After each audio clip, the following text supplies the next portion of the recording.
데살로니가전서 강해. 오늘은 베드로전서, 죄송합니다. 베드로전서 강해. 오늘 몇 번째죠? 14번째 말씀입니다. 우리가 지난주 들었던 말씀을 좀 복습하면은, 지난주에는 구원받은 자는 거듭난 생명으로 산다, 그 말씀을 드렸습니다. 여러분들, 이 거듭나다고 하는 이 말씀은 아나게나오라고 하는 헬라 말로 쓰는데, 아나라는 말은 위로부터라는 뜻입니다. 그리고 게나오라는 말은 태어나다. 그러니까 위로부터, 다시 말하면 하나님으로부터 태어나는 게 거듭나는 것이다. 그래서 제가 지난주 말씀드렸죠. 사람에게는 생명이 두 가지가 있습니다. 첫째는 생물학적인 생명이 있어요. 우리가 그거를 바이오스라고 하는 말로 쓰는데, 그 말에서 이제 바이올라지라고 하는, 우리 영어의 생물학이라고 하는 단어가 거기서 나온 겁니다. 이거는 자연적인 생명입니다. 출생이 있으면 반드시 죽음이 있는 거예요. 그러니까 이 세상에 대부분의 사람들은 바로 이 생물학적인 생명 하나로 사는 거예요. 그러나 우리가 예수를 믿고 거듭나면은 두 번째 생명, 영적인 생명이 있습니다. 영적인 생명. 이걸 우리가 헬라 말로는 조에라고 그러는데, 이 조에는 특징이 뭐냐면은 출생은 있지만 죽음이 없는 거예요. 그래서 이 영적인 생명은 언제 우리가 받느냐? 죽은 다음에 받는 게 아니고 그 사람이 성령으로 거듭날 때 받는 생명이다. 그래서 우리가 육체의 생명이 바이오스가 죽어도 영적인 생명은 계속해서 살아남아서 하나님께로 가는 것입니다. 그런데 우리가 거듭나서 이 영적인 생명을 받은 다음에는 영적인 생명을 가진 자의 삶의 방식이 있어요. 우리가 이 세상에서 바이오스, 생물학적인 생명을 가지고 사는 사람은 먹기만 하면 사는 거예요. 숨 쉬면 사는 거고, 물 마시면 사는 거예요. 그러나 영적인 생명을 가진 사람은 그렇게만 살 수가 없는 거예요. 영적인 생명을 가진 사람은 두 가지 방식으로 산다고 그랬죠. 첫째는 믿음으로 산다고 그랬죠. 고린도후서 5장 7절 말씀에 보면은 우리가 거듭난 다음에는 믿음으로 행하고 보는 것으로 행하지 않는다 그랬습니다. 생물학적인 생명으로만 사는 사람은 눈에 보이는 대로 사는 거예요. 눈에 보이는 것만 바라보고 눈에 보이는 것만 의존해서 사는 것입니다. 그러나 거듭난 생명을 가진 사람들은 보이지 않는 하나님을 믿고 믿음의 눈으로 바라보고 믿음으로 사는 거예요. 그렇기 때문에 죄에 대한 개념도 다릅니다. 생물학적인 생명으로 사는 사람은 그저 법을 잘 지키면 되는 겁니다. 그렇죠? 도덕적으로 문제 일으키지 않으면 그 사람 죄인이 아니죠. 그러나 생물학적인 생명이 아니고 영적인 생명을 받은 우리들은 죄에 대한 개념이 달라요. 그건 뭡니까? 믿음으로 행하지 않는 게 다 죄라 이 말이에요. 예배를 드려도 믿음으로 드리지 않으면 죄고, 헌금을 드려도 믿음으로 드리지 않으면 죄고, 우리가 봉사를 해도 하나님을 믿는 믿음으로 봉사하지 않으면 그게 죄라 이 말이에요. 그게 왜 그렇습니까? 우리가 영적인 생명을 받았기 때문에 그래요. 두 번째는 이 거듭난 사람은 양식이 또 있습니다. 세상 사람들은 먹는 것만 있으면 되는데, 우리는 마태복음 4장 4절에 우리 예수님이 말씀하셨죠. 사람이 떡으로만 사는 게 아니고 하나님의 입으로 나오는 모든 말씀으로 산다 그랬어요. 생물학적인 생명으로 사는 사람은 하나님의 말씀으로 산다는 게 무슨 말인지 잘 모르죠. 저와 여러분들은 하나님의 말씀이 없이는 살 수가 없는 줄로 믿습니다. 예? 여러분들, 이 세상 사람들은 다 풀의 꽃과 같은 세상의 영광을 추구하며 물질을 추구하며 사는데 저와 여러분들은 영원히 존재하는 이 말씀을 붙들고 사는데 이것이 바로 거듭난 자의 삶이다 하는 말씀을 지난주에 드린 것입니다. 오늘 본문에는 사도 베드로가 거듭난 자의 영적인 성장에 대해서 말씀을 하고 있는데 우리는 이 거듭난 것 자체가 사실은 너무 놀라운 은혜죠. 그런데 그것으로 끝나는 게 아니라 이 말이에요. 마치 우리가 아기가 태어난 다음에 일생을 성장을 해야 되잖아요. 영적인 생명을 가진 우리들도 거듭났다고 하는 건 뭐냐 하면 이제 눈을 뜬 것이다. 그동안은 못 봤던 세계가 있다는 것을 알게 된 거예요. 영적인 세계에 눈을 이제 뜬 겁니다. 그러니까 이제 앞으로 계속해서 영적으로 자라가야 되는 거죠. 거듭난 사람들이 영적으로 성장하기 위해서는 어떻게 해야 되는가? 오늘 이 본문이 그걸 보여주고 있는 것입니다. 우선 본문 2절에 보면은 갓난 아이들 같이 순전하고 신령한 젖을 사모하라 그랬어요. 우리가 이 순전하고 신령한 젖이 무엇인가 그럴 때 그 앞에 1장 23절에 보면은 하나님의 살아있고 항상 있는 말씀이 바로 우리가 간절하게 사모하는 신령한 젖이다. 순전한 젖이다. 그렇게 말씀하고 있는 것입니다. 여기 사모하다는 말이 나오죠. 여기 사모하다는 말이 나오는데 이 단어는 헬라 말로 에피포데오라고 하는데 이 말이 어디 쓰였냐 하면은 로마서 1장 11절 한번 다 보시기 바랍니다. 로마서 1장 12절에 보면은 똑같은 단어가 거기 쓰인 것입니다. 한번 다 열어보세요. 로마서 1장 11절 말씀. 거기 보면은 내가 너희 보기를 심히 원하는 것은 무슨 신령한 은사를 너희에게 나눠주어 너희를 견고케 하려 함이니라. 그렇게 말씀했습니다. 그렇죠? 예. 그 다음에 13절에 형제들아 내가 여러 번 너희에게 가고자 한 것을 너희가 모르기를 원치 않으니 그랬습니다. 여기 보면은 심히 원한다 그랬어요. 우리 사도 바울이 로마에 있는 교인들을 만나기를 심히 원했다. 여기 심히 원했다는 말이 바로 에피포데오, 사모했다는 말이에요. 그러니까 우리가 사모한다는 말은 하나님의 말씀을 심히 원하는 거예요. 여러분들 거듭난 사람들이 영적으로 성장하려고 하면은 그건 저절로 되는 건 아닙니다. 우리가 처음 거듭날 때에는 그건 내가 원하기 때문에 된 건 아닙니다. 여기 계신 분들 중에 영적으로 거듭나신 분들은 내가 원했기 때문에 영적으로 거듭나는 게 아니에요. 그거는 다 하나님의 주권적인 은혜입니다. 우리가 아기가 세상에 태어날 때도 자기가 태어나기를 원해서 노력해서 태어난 아기는 하나도 없어요. 어느 날 눈을 떠보니까 내가 태어난 겁니다. 우리 육체의 생명, 이 바이아스, 생물학적인 생명도 태어날 때는 자기가 원해서 태어난 게 아니라 어느 날 눈을 떠보니까 내가 태어난 거예요. 우리 영적인 생명도 마찬가지입니다. 영적인 생명도 내가 원해서 태어나는 게 아니에요.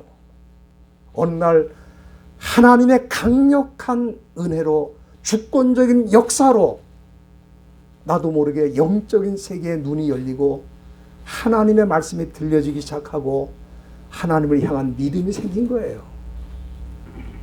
그런데 하나님의 주권적인 은혜로 태어나지만 태어난 다음에는 내가 영적으로 성장하려면은 내가 하나님 앞에서 진지하게 노력해야 되는 부분들이 필요합니다. 여러분들 우리 갓난 아기가 태어나기 전에는 어머니 탯줄만 있으면은 얼마든지 살 수 있는 거예요. 그러나 태어난 다음부터는 그 아기가 엄마 젖을 빨아야 되고 우유를 먹어야 돼요. 자기가 거부하면은 그 아기는 살 수가 없는 거예요. 우리 영적인 생명을 가지고 거듭난 우리들도 영적으로 성장하려면은 자기가 노력해야 돼요. 음식을 먹어야 돼요. 제가 여러 교회 방문을 해서 말씀을 이렇게 전하다 보면은 영적으로 성장하는 교회의 성도들을 이렇게 만나면은 벌써 이 말씀을 듣는 눈빛이 다르고 태도가 달라요. 얼마나 말씀을 사모하는지 몰라요.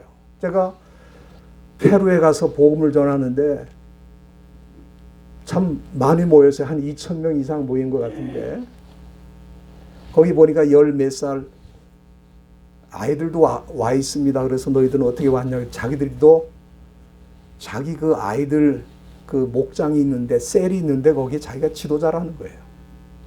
거기가 지도자들만 모이는 모임이거든요. 그런데 제가 말씀을 전하는데 이 통역 설교라는 게 참 듣는 사람이 굉장히 지루할 수가 있는 겁니다. 왜냐하면 고쳐야 되니까. 그런데 제가 말씀을 전하는데 놀란 게 뭐냐면은 여러분 스폰지 아시죠? 스폰지? 우리가 이 물 쏟아지면 스폰지 가지고 이렇게 하면 물이 다 빨아들이지 않습니까? 말씀을 듣는 태도가 스폰지로 물을 빨아들이는 것처럼 듣더라고요. 제가 놀랐습니다. 살아있는 사람, 영적으로 살아있고 거듭난 사람들은 말씀을 사모하는데 스폰지로 말씀을 빨아들이듯이 그렇게 사모하더라 이 말이에요. 그러니까 성장하는 거예요. 저는 개인적으로 학창시절에 이 소위 고전을 많이 읽었습니다. 그런데 솔직히 말하면 지금 재미가 하나도 없어요. 왜냐하면은 하나님의 말씀의 깊은 맛을 본 다음에는 여러분들 그 맹물이라는 거 아시죠? 맹물. 국을 끓여도 그냥 소금 조금 넣고 맹물로 끓이는 국이 있어요. 그런 것처럼 정말 맛이 없어요, 이제는. 왜? 하나님의 말씀의 맛을 보니까 사람들이 고전이라고 말하는 책도 정말 시시해졌습니다. 여러분들 소위 생물학적인 생명으로 사는 사람들은 그런 책도 양식이 될 수 있어요. 그러나 영적인 생명을 가진 우리들은 그런 것들은 간식 정도나 될까? 그게 주식이 될 수가 없는 거예요. 여러분 왜 하나님의 말씀이 우리 주식이 돼야 되느냐? 사도 베드로가 오늘 본문을 통해서 하나님의 말씀에 대해서 뭐라고 얘기하냐면 순전하다 그랬어요. 순전하다. 그랬죠? 2절에 갓난 아이들 같이 순전하다 그랬어요. 여러분 순전하다는 말이 아돌로스라는 말인데 여러분들 하도 들어서 이제는 아시죠? 아라는 거는 헬라 말에서 부정접두어예요. 부정접두어라는 건 뭡니까? 노, 아니라는 말을 쓸 때 아라는 그런 단어를 쓰는 겁니다. 그 다음에 이 돌로스라는 말은 뭐냐면 사기를 친다, 거짓, 사기 또는 미끼 그런 뜻이에요. 그러니까 아돌로스, 아하고 돌로스가 합쳐졌은 게 뭡니까? 거짓이 없다, 사기를 치지 않는다, 미끼를 놓지 않는다 그런 뜻이에요. 이 순전하다는 뜻이에요. 여러분들 이 세상 책은요 그럴듯해도 거기에는 거짓도 많고 사기치는 것도 많아요. 요즘 아주 그 잘 나가는 책 중에 하나가 뭐냐면 주식 투자 이렇게 하면 성공한다 그런 책이 있어요. 그런데 그 책 읽고 주식 투자했다가 망한 사람이 한둘이 아니야. 왜? 그 책에도 바이러스가 있는 거예요. 우리 지금 코로나19가 바이러스 아닙니까? 우리 생물학적인 몸에 바이러스가 들어오면 병이 생기는 거예요. 마찬가지로 이 세상의 책이라는 거는 그 안에 뭐가 있냐면 바이러스가 있어요. 사상적인 바이러스가 있고 지식의 바이러스가 있어요. 그걸 잘 모르죠, 사람들은. 바이러스가 눈에 잘 안 보이니까. 그러니까 그런 책을 읽으면은 나는 그게 영적 무슨 내 생활에 도움이 될까 봐 읽었는데 결과적으로 읽은 다음에 그것이 나를 오염시키고 병들게 하는 거예요. 여러분들 책만이 아닙니다. 여러분들 요즘 신문 기사, 언론, 여기에도 여론 조작이 있고 과장 보도가 있고 사실이 아닌 게 많아요. 그래서 이제는 신문을 읽어도 크리티시즘, 비판적 책 읽기, 비판적 신문 읽기가 필요해요. 왜? 사실이 아닌 부분들이 그 안에 있다 이 말이에요. 그런데 그걸 모르고 그냥 신문에 났으니까 다 정확한 보도라고 생각하고 사람들이 읽는다 이 말이에요. 그런데 하나님의 말씀은 뭐예요? 아돌로스. 아돌로스가 뭐예요? 하나님의 말씀은 사기치지 않아요. 하나님의 말씀에는 거짓이 없어요. 하나님의 말씀은 바이러스가 없다 이 말이에요. 그 안에. 그래서 순전하다 그러는 거예요. 아돌로스. 거짓이 없다 이 말이에요. 여러분들, 그렇기 때문에 하나님의 말씀은 우리 영혼의 양식이 되는 거예요. 거짓이 조금이라도 있는 거는 내 영의 양식이 안 됩니다. 예를 들어 제가 이 강단에서 거짓말로 설교를 하고 사실이 아닌 걸 말하면은 듣는 여러분들에게는 영적으로 질병이 생기는 거예요. 그렇기 때문에 이 강단에서는 사람의 생각이나 사람의 뜻을 전할 수가 없는 겁니다. 왜? 병드니까 그 말씀을 들으면 괜찮은 것 같은데 계속 들으면 질병이 생기는 거예요. 영혼에 질병이 생기는 거예요. 여러분 시편 한번 보시길 바랍니다. 시편 19편 8절 말씀. 거기 보면은 하나님의 말씀의 그 특징이 뭔가 하는 것을 거기 말씀해 주셨어요. 우리 8절 말씀 한번 다 같이 읽겠습니다. 시작.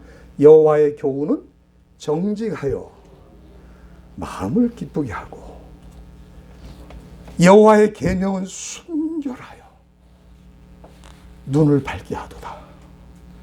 여러분 하나님의 말씀이 어떻다고요? 정직하다는 게 정직하다. 그렇기 때문에 마음을 기쁘게 하고 우리 눈을 밝게 하는 거예요. 그래서 이 하나님의 말씀이 우리 영혼의 양식이고 이거를 사모해야 그 사람이 영적으로 성장하는 거지. 한번 여러분들 생활을 잘 들여다보세요. 내가 하나님의 말씀을 얼마나 사모하고 있는지. 세상의 연속극을 한 번만 안 봐도 궁금해. 또 봐야 되겠어. 틀림없이. 그러나 하나님의 말씀은 궁금하지가 않아. 사모하는 마음이 없어요. 그건 뭡니까? 내 영이 병든 거예요. 병든 겁니다. 오늘 이 말씀으로 다시 돌아가서 본문으로 돌아가서 2절에 보면은 베드로는 여기 사모하라는 말씀을 썼는데 저는 그렇게 생각합니다. 하나님의 말씀을 강제로 읽게 하거나 공부하게 하는 것은 사실 한 박자가 늦은 거예요. 공부 잘하는 애들은요, 부모가 공부하라고 얘기하지 않아요. 왜? 부모가 얘기하지 않아도 그 아이는 책상에 가 있고 공부하고 있어요. 그게 공부 잘하는 애들입니다. 공부를 강제로 시키는 애들은 공부를 잘 모르는 애들이에요. 우리가 하나님의 말씀을 사모하는 것도 그렇습니다. 그 맛을 알기 때문에 사모하는 거예요. 여기 말씀 한번 보세요. 본문 2장 3절에 보면은 너희가 주의 인자하심을 맛보았으면 그리하라. 여기 맛보다는 말이 규마이라는 말인데 이건 체험하다는 뜻입니다. 다시 말 하나님의 말씀을 체험했으면 하나님의 말씀을 먹어봤으면 그렇게 하라는 거예요. 여러분 세상에서 그렇게 말하지 않습니까? 고기 맛은 누가 안다? 먹어본 사람이 안다는 거예요. 먹어본 사람이 안다는 거야. 왜? 맛을 아니까. 하나님의 말씀이라는 것도 맛을 알면 그거는 없으면 못 사는 거야. 그러니까 이 강제로 뭐 읽어라, 뭐 어떻게 해라. 그거는요, 한 박자가 늦어도 보통 늦은 게 아니에요. 거듭난 사람들은 그럴 필요가 없어. 여러분들, 아기들이 엄마 젖을 사모할 때 왜 사모합니까? 맛을 봤으면 사모하는 거야. 그걸 가르쳐 줄 필요가 없어요. 시편 19편 10절에 보면은 하나님의 말씀에 대해서 시편 기자는 뭐라고 말하냐면 송이꿀보다 더 달다 그랬어요. 저와 여러분들이 그렇기 때문에 거듭난 다음에 영적으로 성장하려면은 하나님의 말씀을 사모하시기를 주의 이름으로 부탁드립니다. 두 번째는 우리가 영적으로 성장하려고 하면은 버릴 것을 버려야 돼요. 버릴 것을 버려야 된다. 여기 본문 1절에 보면은 그러므로 모든 악독과 모든 기만과 외식과 시기와 비방하는 말을 버리라 그랬어요. 여러분들, 생물학적인 생명으로만 사는 이 세상 사람들은 정도의 차이는 있지만 다 대부분 자연스럽게 악을 따라서 기만과 외식 속에 시기와 비방 속에 살아갑니다. 이게 라이프 스타일이에요. 그걸 뭐 가르쳐 줄 필요도 없어요. 대부분 다 그렇게 따라가는 겁니다. 왜 그렇습니까?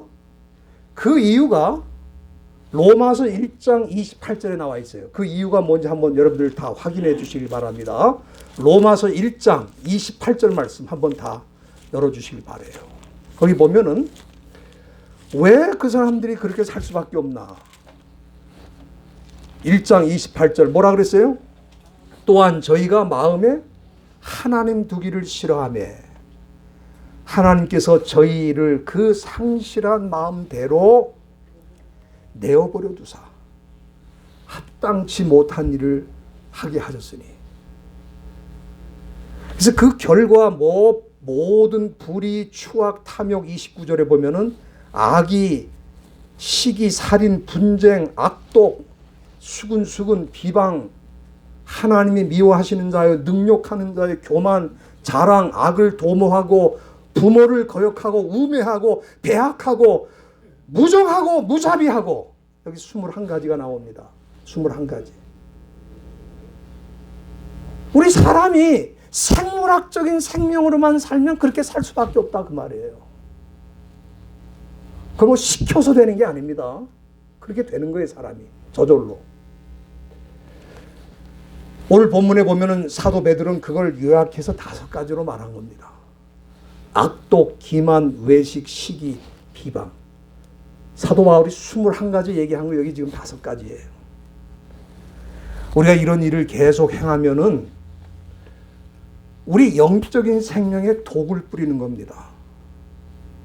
여러분, 우리 생물학적인 생명도 자기도 모르게 몸에 독을 많이 쌓고 있잖아요. 예를 들어서 오염된 공기를 자꾸 마시면 우리 몸에 독이 쌓이는 겁니다. 인스턴트 음식을 많이 먹어도 몸에 독을 쌓는 거예요. 그리고 또 이 야채를 키울 때 푸르고 신선하게 보이려고 농부들이 농약을 치는 겁니다. 그래서 사람들이 야채가 좋다고 야채를 막 이렇게 먹긴 하는데 거기에 독이 있는 걸 잘 몰라요.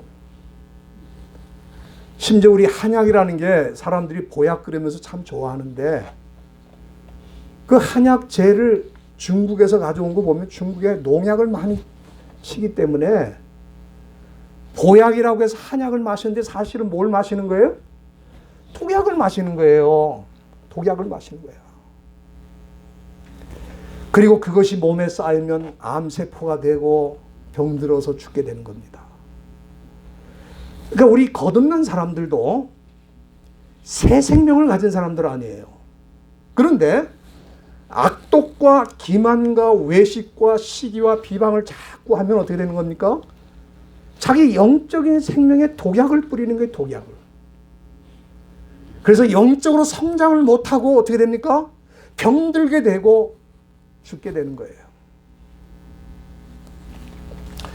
그래서 우리가 이 문제를 해결하기 위해서 사람들이 요즘 뭐 난리가 났습니다. 몸에 독 쌓인 걸 해독시킨다고 그래서 예?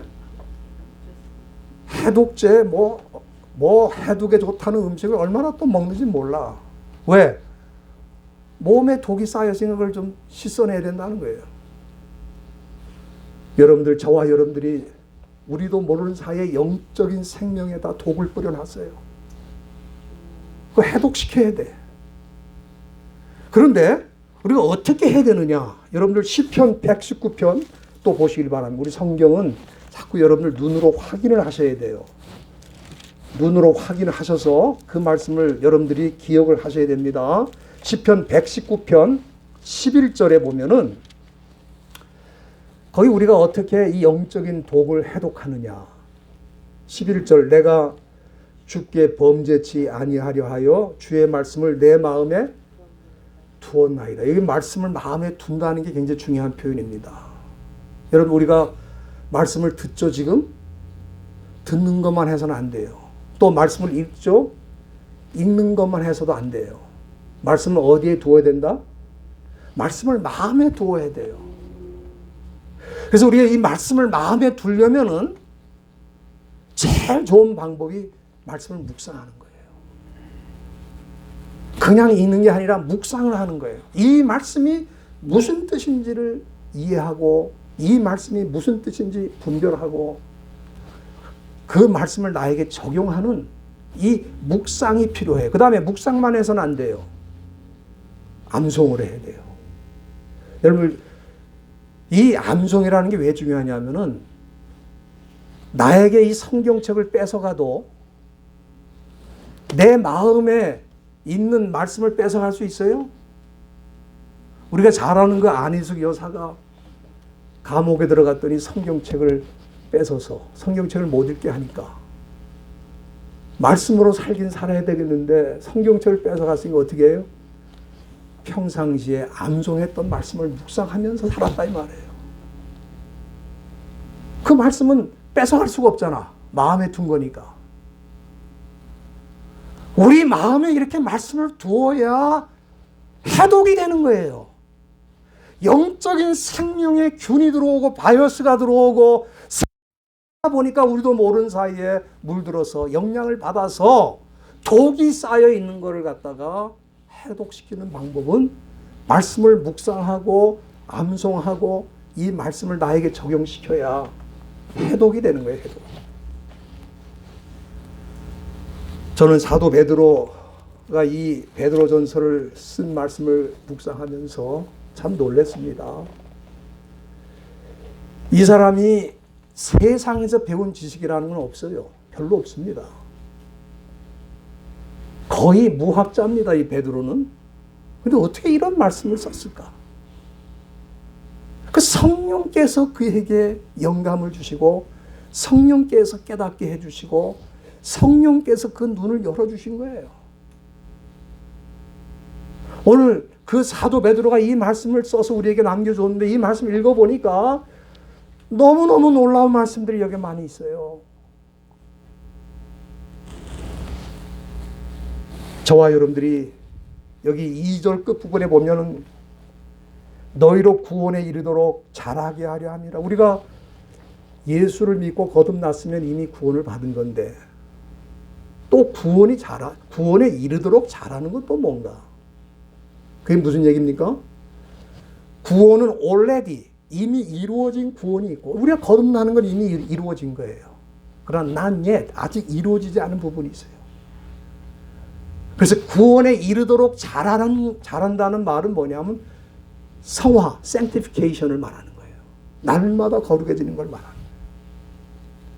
그것이 바로 성장입니다. 영적인 성장을 다른 신학적인 용어로 쓰면 sanctification, 성화라고 그러는 거예요. 거룩해지는 거예요. 날마다 거룩해지려면 우리 안에 있는 이 우리를 병들게 하는 이 독소를 다 제거해야 된다 이 말이에요. 저와 여러분들이 그러기 위해서 모든 악독, 괴율, 외식, 시기, 비방 이거 다 자꾸 버리는 연습을 하고 단지 우리가 버린다고 버려지는 게 아닙니다. 하나님의 말씀을 사모하고 내 마음에 그 말씀을 둘 때에 우리는 점점 이런 죄악으로부터 멀어지게 돼요. 그래서 영적으로 성장을 하게 되는 것입니다. 저와 여러분들이 그렇게 날마다 성장하시기를 주의 이름으로 간절히 부탁을 드립니다. 하나님 아버지,